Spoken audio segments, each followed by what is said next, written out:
We now continue our analysis of the Edo election with Dr. Victor Ohai, a seasoned political and public affairs analyst. He's an expert in local election matters and he joins us now from our Lagos studio. I want to say thank you very much for joining us today. And let's pick up this particular discussion from what we left off yesterday. We're trying to look into the crystal ball to probably ascertain how this would actually swing. We have a firmer grip on how things have actually played out. Coalitions are actually going on. We're expecting just 2 more results. Then a formal announcement will be made. But let's build up from the election. There's been to the collation right now because a lot of talks have been about discrepancies in collating these results. And some, especially the People's Democratic Party, have cried foul and have raised objections to how collation is being carried out. And some will say, maybe the APC, just playing the devil's advocate here, some would say that they are very satisfied with how things have actually played out. For you, looking at how things play out, usually in Nigeria, when things or when election collation is not going your way, we begin to see things play out, we begin to see drama manifesting. Some people call it the Urubebe moment, so to speak. Talk to us about this. Thank you very much. This is interesting. I mean, it could have gone anyway. Whoever is losing will cry, and whoever is winning will say it's perfect. I mean, that's been the trend, over time. But it's not to say that some of the cries may not be are totally unfounded. We're not on ground, and we're not omnipresent, which means we're not everywhere. But which is why, although it's been abused in Nigeria, the go-to-court syndrome, comes up. But I think that it would be better if elections are settled at the ballot, at the polling units. But the way it's going so far, I mean, PDP went into it with a lot of confidence, if you like, overconfidence. But the way the results are turning out, I guess is the reason why they're crying foul, and it's not working out exactly as as they expected. But with the outstanding results, anything can swing in any way. The results that are outstanding now are, for me, the battleground. Among the registered voters, in fact, these 2 local governments are almost equal, in fact, maybe equal or more than the rest put together. I can give you the figures if you want. That's Ikpoba and Oredu. And so it can go anywhere. I don't know why there's a delay, but these 2 local government areas will be the deciders. So can you hazard a guess?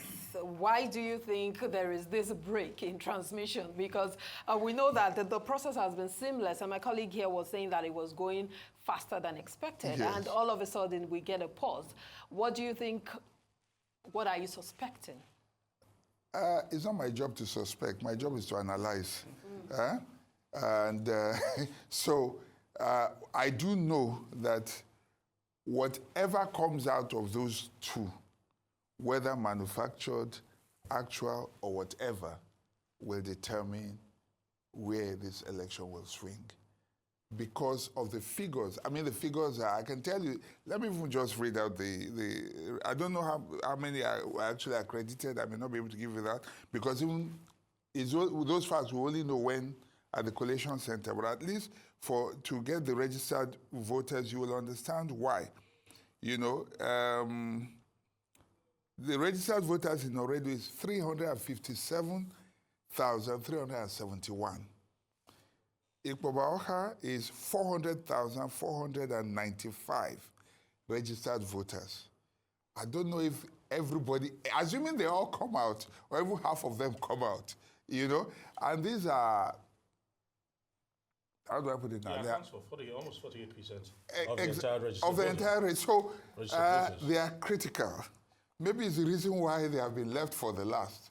They are the deciders, so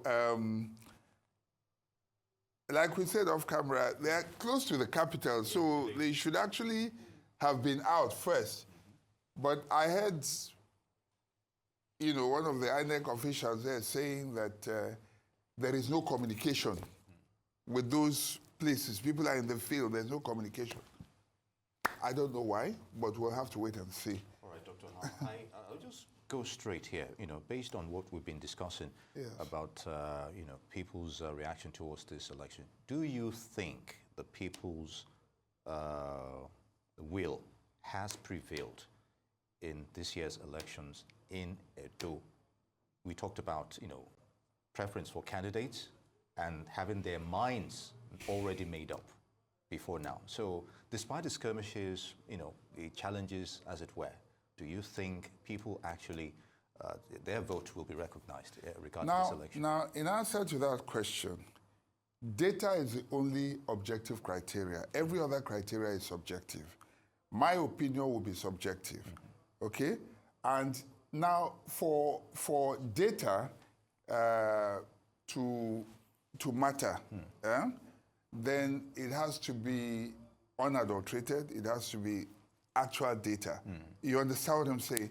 So I'm not avoiding your question, but the only objective criteria is the numbers that will come out. Now, whether those numbers are the actual numbers, well, I don't know. We'll have to wait and see. And maybe at the end of the day, the courts will decide based on the evidences available. Well, someone's saying, because I'm actually even just running through some of the results. Yes. And also juxtaposing that with the registered number of voters and those that were accredited. Sure. And it's looking like a high level of voter apathy, because when you look at it, in some places, 35%. Well, I'll tell you this. If you recall yesterday, and I'm shocked because places that have, huge registered number of voters, especially Edo South, I expected the figures to be much, much higher. But you recall I said yesterday that the elites in the city will be busy watching Arise channels, TVC, and maybe CNN, and be pontificating, while the real people who are voting are those in the rural areas. And I think I've been proven right. Because the voter turnout in the far and remote places tends to be higher. Some may argue that maybe the rigging is better in those places. No, but no. But from the visual, from the optics, we saw the reports from the fields yesterday. We saw more people in the rural areas actually turn out than people in the cities. No, but so the apathy is more in the cities than in the rural areas. no, contrary to what you're saying, Well, you can- not disputing what you're saying. Yes. But contrary to, because I'm saying like Onwa East, for example, registered voters 106,252. Yes. 34,618 were the accredited voters that actually came out. Yes. And just over 34,000 people were actually total number of votes cast. When you look at that, also with some other places that actually have a number of votes, Esan North, Yes. Northeast also having 106,000 and just 24,000 people. Let me give So you, we can- look at places that have high numbers. Yes. Particularly in the Edo South. Check Ovia and some of these other places where you have big numbers. And then see, Ovia Northeast had registered voters 177,000. How many people came out there, if you have the figures? So you give us. Ego, 242,000. And then check the percentage.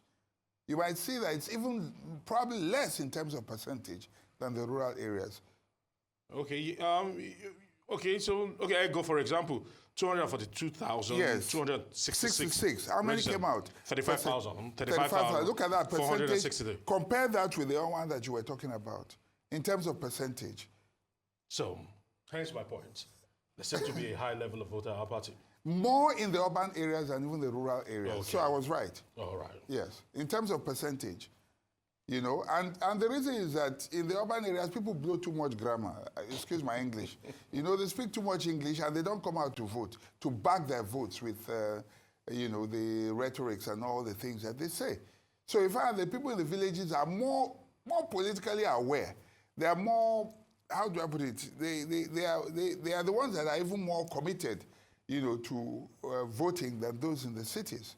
Those ones just sit down, watch television, buy beer, drink with their friends and all that, and they don't go out to vote. So where is the place of voter education in all of this? Because what we keep, when we talk about It's voter not- education, we're yes. targeting it towards those in the rural area. But here we are, it is the elites who actually are not voting. they are more they have voter education. They are more aware than the people there. But That's they my don't- point, but yes. we target it towards those who actually carry out the franchise themselves. Which is the people in the In the rural area. the suburban Yes. and all that. I think voter education is even more in the cities than in those places, and I'll tell you why. We tend to think they need it more, but who are those that are watching your station? It's not the people in the villages, but this is where the awareness is every day. You understand? So the reason those places are more successful is perhaps because people realize that to get these voters out there, you have to do door to door. So there is actual campaign at that level. Here, people just rely on throwing out the message in the media and hoping that people catch it and act on it. But for it to happen in the rural areas, people go door to door. There's more community mobilization. You find women when you find women leaders in those places, they are very, very committed. The market women, they hold meetings and they don't joke with it. The party structure at those levels are very, very organized. Community mobilization is more heightened at places like that, than in the cities. And of course, the stomach infrastructure. I think it's an insult to say so about people in Edo State. I mentioned that yesterday. That is one state where you see dignity in poverty.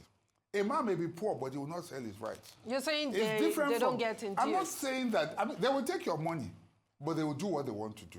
All right. What about the Labour Party? Looking at the results we've seen so far, do you think they've been impactful regarding, some kind of influence towards the outcomes that we're seeing so far? Were they able to pull, a little crowd away from those that would rather vote the other two parties, as it were? I think Labour Party was more of a spoiler than anything else. And the problem with the Labour Party is, the party machinery has to be oiled. You also have to have people on ground all over. Among voters, they are popular, but among the actual workers, you don't have. I don't know if you understand what Yes, I'm saying. I do. You need structures. People will go and do your door to door. I may be sympathetic, but what is motivating me to go out there? What dog do I have in the fight? You understand? You need to know somebody locally who will make you go, and then who will defend your votes. Yeah. So I see Olumide Akpata, if I may mention names here, as somebody who is, you see, the zeal, everything and all that, but the problem is he doesn't have the troop to go out there and defend the votes and to do the work. So it's like he's one man doing everything. And the even- jingles are good, Yeah. beautiful. I enjoy them. I listen to them, and And the issue but, of yes. time, if I may comment as well, the issue of the timing of which he was declared, the candidate for Labour, and the actual election, do you think it was sufficient enough? You'd already talked about having people on ground to actually do the job. So were they actually truly prepared for those things In that you mentioned? fairness, I saw his documentary on another channel. Yep. How he went, even by boat into several. I was surprised that he went to that length. But this is not something you do by yourself. I told you how political magic is done. I told you where 1 + 1, and that's synergy now, where 1 + 1 can equal 15 million. Yeah. It's not about your physical effort. It's about leverage. And that was what happened in 2015. When Tinubu combined his 3-point-something million sure votes with the between 9 and 11 million consistently that Buhari kept getting and failing. So the smaller one, this leverage and fulcrum in physics, Yep. he was able to use that to punch above his weight. So the combination of these two, 1 Tinubu, 1 Buhari equals so many votes. So in political calculation, what you do is you leverage on influencers. If you want to go by your energy door to door, you will tire out. So what is required, and that is what is playing out in this election, where I kept talking about the enemy of my enemy is my friend, and the friend of my enemy is my enemy. How? Because you find a situation where if you lose one influential person, you make enemy with one influential person, you lose his troop. Do you understand what I'm saying? If you win one influential person, you win his troop. You can lure him away from the other camp. Yeah. And that is what is playing out here. People would otherwise have been working, and if I may mention names here, a lot of people would have been working for PDP, remain in PDP, but are working for APC. You understand? Yeah. Shaibu is one, for instance. And let me not mention other names. You know them. You know, so it is so clear that, you know, sometimes you have to learn to cut these things and they just manage things. Like, so you lose one person, you think you have lost one person. You have probably lost 300,000 votes because of the people that are loyal to that person. Good. All right, since we're on this particular topic, let's try to probably dissect it, because I had a back and forth with one of our guests yesterday concerning being part of the big two, as they like to call it, the behemoths in the PDPs of this world and the APCs, and where Labour Party fits in this particular conversation. Now, are we mistaken the obedient movement with the popularity of the Labour Party? Because some will still insist that the Labour Party, forgive my word, but some, for lack of a better word, It's an SPV. yes, some will even say they are still a mushroom party, and they are acting that way with the bickering and fighting that we've seen with the Apapas of this world and the chairman of... I can tell you something. And so the question is this: is Labour Party a force to reckon with, or is the obedient movement the force within the party that is pulling this? Because we've just seen from the results, we don't have the full scope of results. From what we've seen, which is almost 90% of the results, Labour is polling a distant third at this election. Okay, so I'm going to probably shake some tables now. Okay, feel free, please.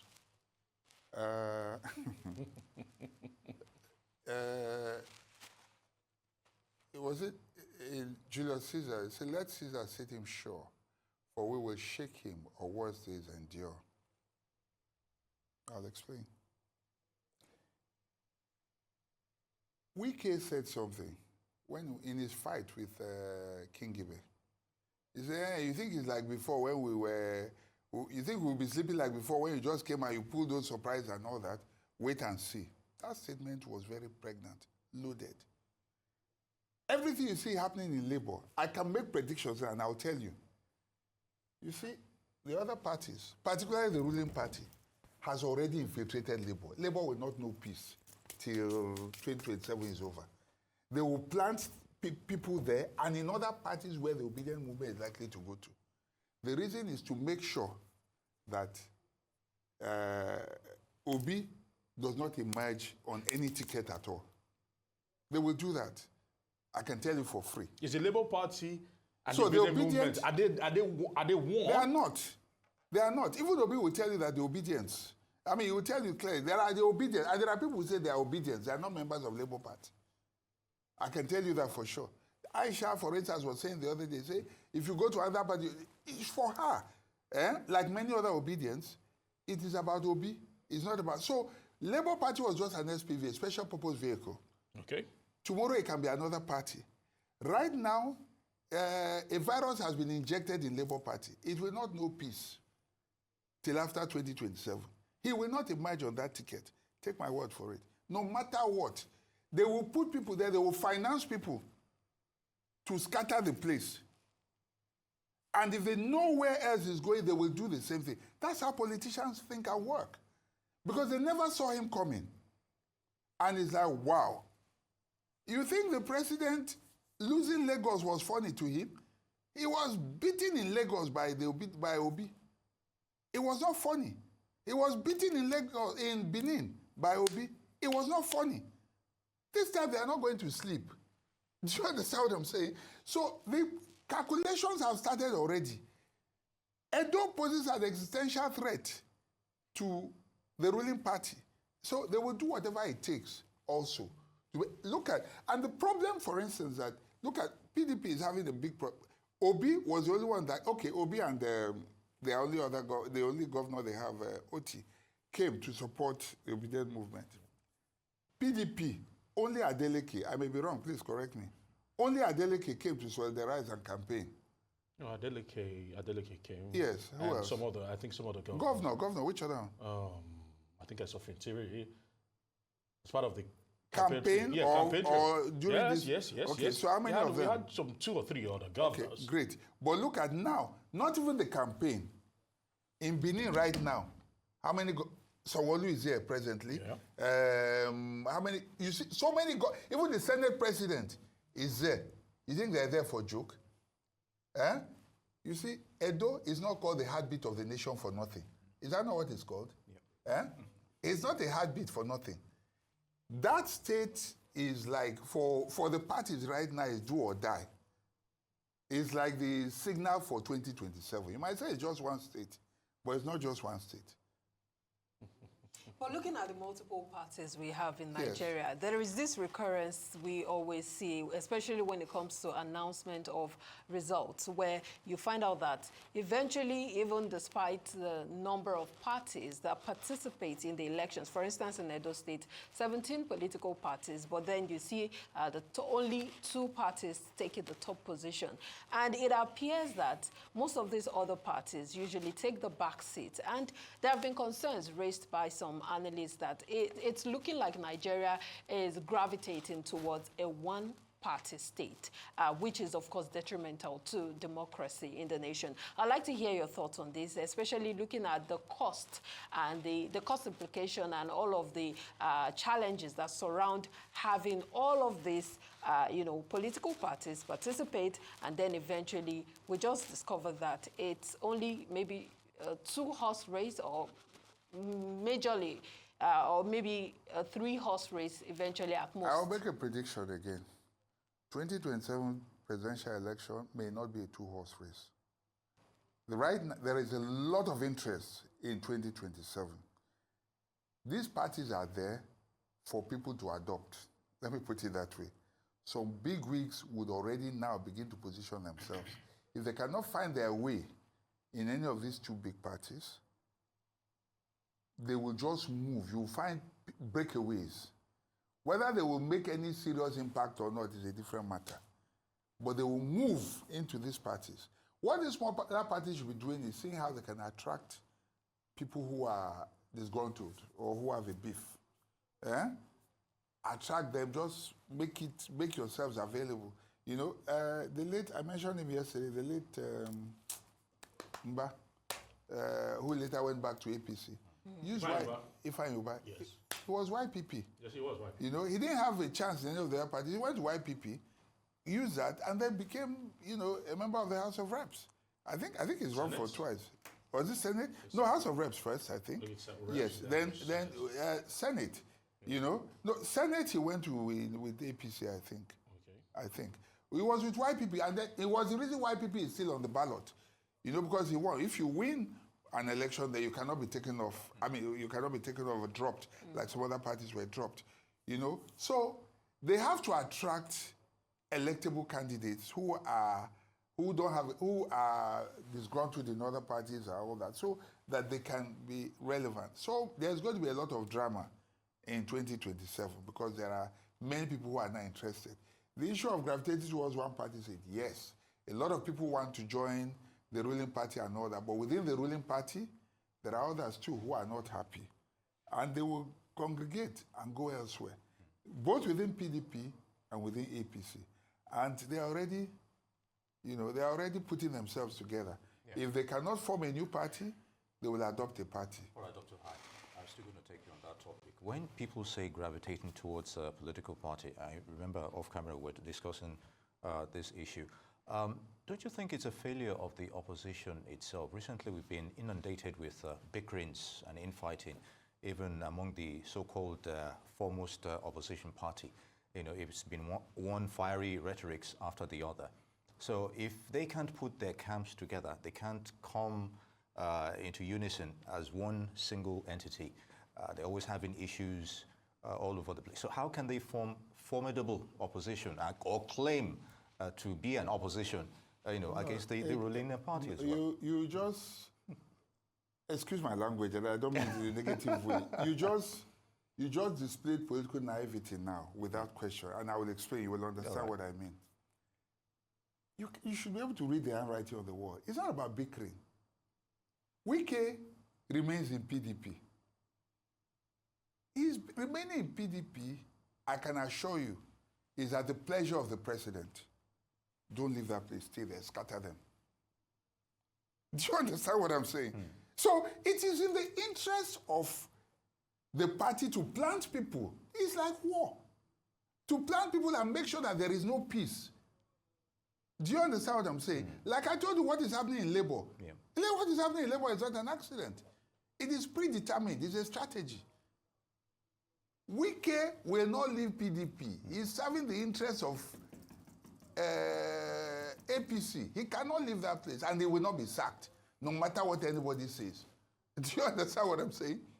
He will remain there. The issue about political party is free entry, free exit. You understand? You cannot ban it. You can't stop anybody from entering a political party. I can go to any ward and then join any party of my choice. You understand? So this is war.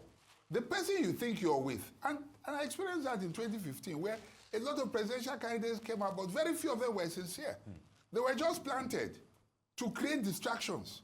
Very few of them were sincerely candidates. So they put them there just to fritter away votes. You can put spoilers in some places to steal votes, so that your stronghold is maintained, but in the other person's backyard, you scatter and just, scatter the votes there. That's why I use the word political naivety. I didn't mean anything negative by it. I hope you understand. I do. Yes. Dr. Ohai, yes. Since you've mentioned that, why is it that we are all surprised by the outcomes of several of these elections and what we see play out in governance, when usually, like a political analyst will say, that as soon as a particular administration comes into government, they're looking to win the next election and stay in power as against better the lot of the people. Because some will say that all that has happened with the governor of Lagos State, several governors, the governor of Ogun State, the Senate president, it's a little bit of overkill to try to capture Edo State. Where is the place for the electorate to decide what happens in their state? Because nobody has come to address the problems in Edo State, the bad roads, the hunger that the PDP claim that is in Edo State, and all that has happened, because we are just hearing political chess moves being played here and there as against meeting the yearnings of the people, because without any equivocation. Remember, government's primary duty is to protect lives and property. Have they done that enough as against trying to ensure that they get re-elected or trying to ensure that they hold power? Where do we balance it up? And where can the electorate know that these politicians have a different vision as against what they themselves have for themselves? Because you use a metaphor of chess, I will give it back to you in the same language. In chess, the electorate are just pawns. They are pawns in the game, unfortunately. And you know that. They're just pawns. You understand? The real moves are made by the knights, the castles. Oh, the queen is the most powerful of the, and then the king. So the electorate are just pawns. Unfortunately, that's what we are. They keep manipulating, and that's where, one thing that keeps happening to us, and I hope we are learning, is the politicians keep using religion and tribalism every time to separate us, to divide us. If they are not using tribalism, they're using religion, and we keep falling for it. But I think the electorate are becoming a bit more enlightened and sophisticated, and we're not buying into all that like we used to in the past. And that's where we'll leave it. Thank you so much for the apt analysis, Dr. Victor Ohai, as always. You've been watching our in-depth coverage of the Edo State governorship election. Thank you so much for your dedication as we provided detailed updates on every aspect of the election. This is Arise News, and we invite you to stay with us as we pass the baton to our esteemed colleague, Dr. Ruben Abati, for the continuation of this important coverage. I am Omobolanle Adeshui. And I'm Niyo Iloa. Thanks for your company. And I'm Aaron Akerjala saying goodbye for now, and we appreciate your viewership.